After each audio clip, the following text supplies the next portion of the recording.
स्वागत है आपका हमारे YouTube चैनल में। आज हम लोग देखते हैं अपने धरती के बारे में कि हम अपने धरती को कैसे बचाएं। जिस तरह से जनसंख्या बढ़ती जा रही है, धरती को बचाना दिन प्रतिदिन मुश्किल होता जा रहा है।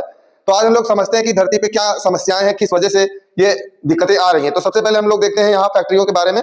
तो ये देखिए, फैक्ट्री की वजह से जो जितना सारा धुआं निकलता है, इससे भी प्रदूषण बढ़ रहा है और इससे भी धरती का टेम्परेचर बढ़ता जा रहा है।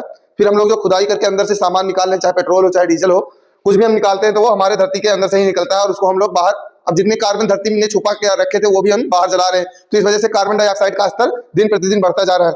और हम लोगों का जो खाना पीना है, जंगल कटते जा रहे हैं। अब जैसे जैसे जनसंख्या बढ़ेगी, जमीन भी कम होती जाएगी, तो जंगल को काटना जो है बहुत ज्यादा जरूरी भी हो जाएगा। अब लोग कहाँ रहेंगे, क्या खाएंगे, क्या पिएंगे, उसके लिए फिर तो हम लोग आगे देखते हैं इसमें। तो इसमें एयर पोल्यूशन भी हो रहा है। अब मान लीजिए कोई पानी गंदा हो रहा है तो पानी साफ करके पिया जा सकता है, लेकिन अब सारी हवा गंदी हो जाएगी तो हम लोग बताओ कैसे जिएंगे। वाटर पोल्यूशन है, वाटर को कितना साफ किया जाएगा। और जमीन में भी प्रदूषण बढ़ता जा रहा है। प्लास्टिक का पोल्यूशन सबसे टॉप पर चल रहा है। एक प्लास्टिक को गलाने में 500 साल का समय लग जा रहा है, और उससे ज्यादा भी लग जा रहा है। फिर लाइट की वजह से भी प्रदूषण हो रहा है और गाड़ियों की वजह से भी प्रदूषण हो रहा है। तो इन सबका अगर कोई जिम्मेदार है, इसकी तह तक हम लोगों ने खोज की। उसके बाद हम लोगों को पता चला कि इसका जो मेन जिम्मेदार है वो केवल और केवल जनसंख्या है, जो इतनी ज्यादा बढ़ती जा रही है। दिन पर दिन जनसंख्या बढ़ती जा रही है और इस पे लगाम लगाना बहुत ज्यादा जरूरी है। तो इसको कैसे दूर किया जाए, इसी के बारे में हम लोग आज समझते हैं कि जनसंख्या पर कोई कानून नहीं है और लोग जागरूक नहीं है। जो जितना ज्यादा गरीब है वो उतना ज्यादा जनसंख्या बढ़ा रहा है।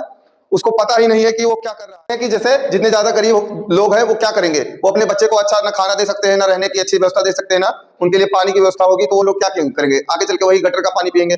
और धीरे धीरे क्या होगा, ये मान लीजिए अभी की समस्या आगे चल के होने ये वाला है कि पूरी धरती धीरे धीरे बढ़ते, जैसे जैसे टेम्परेचर बढ़ता जाएगा वैसे वैसे लोग मरना ऑटोमेटिक, ऐसे चलते चलते गिर गिर के मरेंगे लोग। तो अभी क्या है कि अभी हम लोग नहीं समझ रहे हैं, बाद में जब समस्या हम लोगों के हाथ से निकल जाएगी तो हम लोग कुछ भी नहीं कर सकते। अभी हम लोगों के पास बस 1-2 साल का टाइम है। अगर हम लोग इतने में भी नहीं सुधरे तो हम लोगों का विनाश निश्चित है और विनाश होकर के रहेगा, उसको टाला नहीं जा सकता। ठीक है, तो इसमें हम लोग और देखते हैं।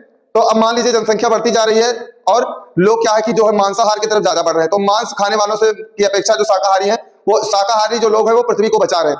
अब अगर हम लोग देखें कि जितनी हमारे यहाँ पूरे दुनिया में खेती होती है, उसमें कितना प्रतिशत इंसान खाते, तो अगर 100 किलो अनाज उगाया जाता है तो उसमें से केवल 30% अनाज जो है इंसान खाता है। बाकी का सारा अनाज जो है जानवर खाते हैं, और जानवर खाते हैं और फिर उनको मार करके आदमी खा लेता है। अब बताइए, शाकाहारी रहने में ज्यादा भलाई है और हम लोग मांस की तरफ जाएंगे तो और ज्यादा दिक्कत है। तो इसलिए मांसाहार जीवों पर दया करें और मांसाहार को बंद करें। ठीक है, इसी कुछ ये सब जो जनसंख्या हो गई और मांस का उत्पादन हो गया और से ज्यादा पेट्रोल डीजल का यूज होगा, इसको कम करके हम लोग जो है पर्यावरण को और अपने धरती को धीरे धीरे करके बचा सकते हैं। धन्यवाद।